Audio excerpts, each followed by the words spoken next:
Welcome to The Explainer. Today, we are talking about something that is so often misunderstood: disability inclusion. What if I told you the biggest barriers people with disabilities face aren't personal at all, but they're actually built into the world around us?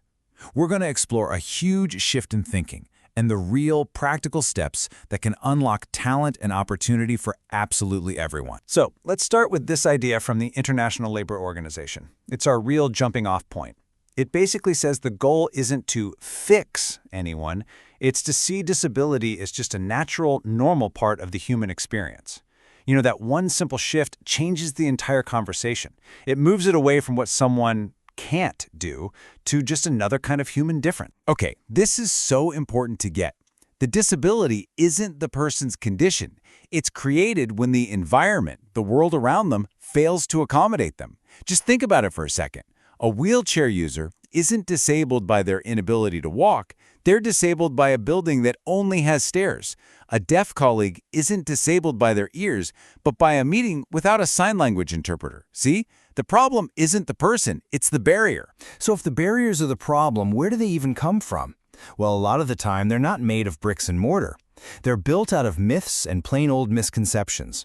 If we're going to create truly inclusive places, we have to start by tearing down these beliefs that just aren't true. Let's jump right into the number one concern for most organizations: the bottom line. Right?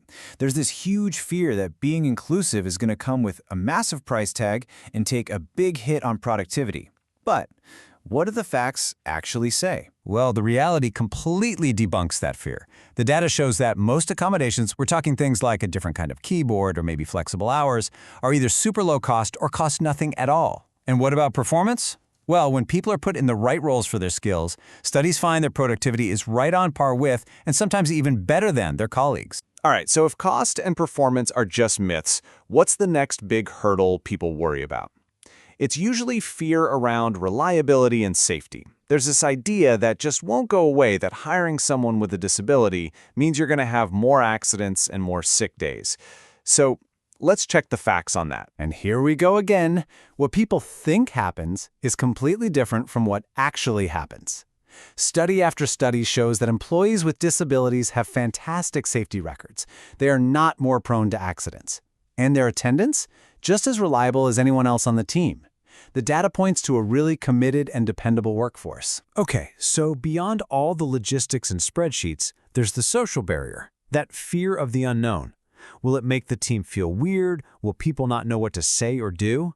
It's a really common anxiety. But what actually happens when you build a team that's truly inclusive? What starts out as a bit of unfamiliarity almost always turns into a stronger, more supportive team. It's amazing. Once colleagues get to know the person, their skills, their personality, their sense of humor, the disability just becomes one part of who they are. And that shift, it fosters a real culture of empathy and collaboration. All right, so we've busted the myths. Let's get practical. How can we make sure that our everyday interactions are respectful and, just work? It's actually a lot simpler than you might think. And it all comes down to a few key rules for how we talk to each other. Think of this as your go-to guide. First up, speak directly to the person, not to their friend or an interpreter who might be with them. They're the expert on themselves. Second, always ask before you help. Jumping in and assuming can actually take away someone's independence. Third, just talk normally. Use your regular voice, your regular pace. And finally, number 4, just be patient. Giving someone an extra second to reply, especially if they're using technology, is a huge sign of respect. And just as important is what not to do. An assistive device like a wheelchair or a cane, well, that's part of someone's personal space, so never touch it without asking. Don't make assumptions about what someone can or can't do, just let them tell you. And please, don't overthink common phrases. It's totally fine to say "see you later" to a person who's blind. The goal here is just natural, respectful conversation. So we've already established that the environment creates the barriers. So how do we get rid of them? The answer is something called reasonable accommodations, and these are often really simple changes that can have a massive impact on someone's ability to be fully included. And these accommodations don't have to be super complicated or expensive. Think low tech. We're talking about a modified grip for a pen, a stand to hold a book open, or a simple guard that fits over a keyboard. These small, cheap tools can make a world of difference for someone to be able to do their job well. Technology is also a complete game changer here. You have screen readers that can read out whatever's on a computer screen for users with visual impairments, or speech-to-text programs that let someone who has trouble typing just write by talking. These digital tools are literally breaking down barriers to information that used to seem impossible to get over. And sometimes the best accommodation isn't a gadget at all. It's human support. This could mean getting a sign language interpreter for a big team meeting, or just making sure that complex instructions are broken down into really clear, simple steps.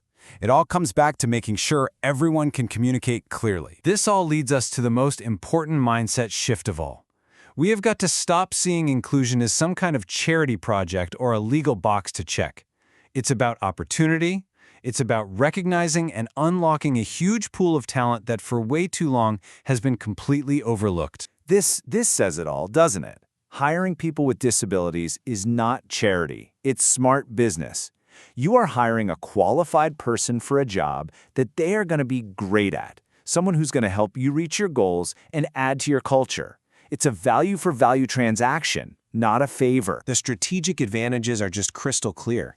When you open your doors to a wider pool of talent, you don't just get more resumes. You get more resilience, more creativity. That builds stronger team morale and a more committed workforce. It makes your company look better because you're actually reflecting the real world. In the end, inclusion isn't just the right thing to do. It's the smart thing to do. Now, while this is about way more than just rules and regulations, it's worth knowing that this is also a major policy priority. In many places around the world, there are laws that actually mandate that a certain percentage of the workforce, like 5%, should be made up of people with disabilities. This just reinforces that inclusion is a recognized goal for all of society. So we're going to end on a question. For you, after everything we've talked about today, from shifting your thinking, the simple tools, what is one barrier, big or small, that you can remove? In your job, in your community, or, hey, even just in your own way of thinking? What's one step you can take today?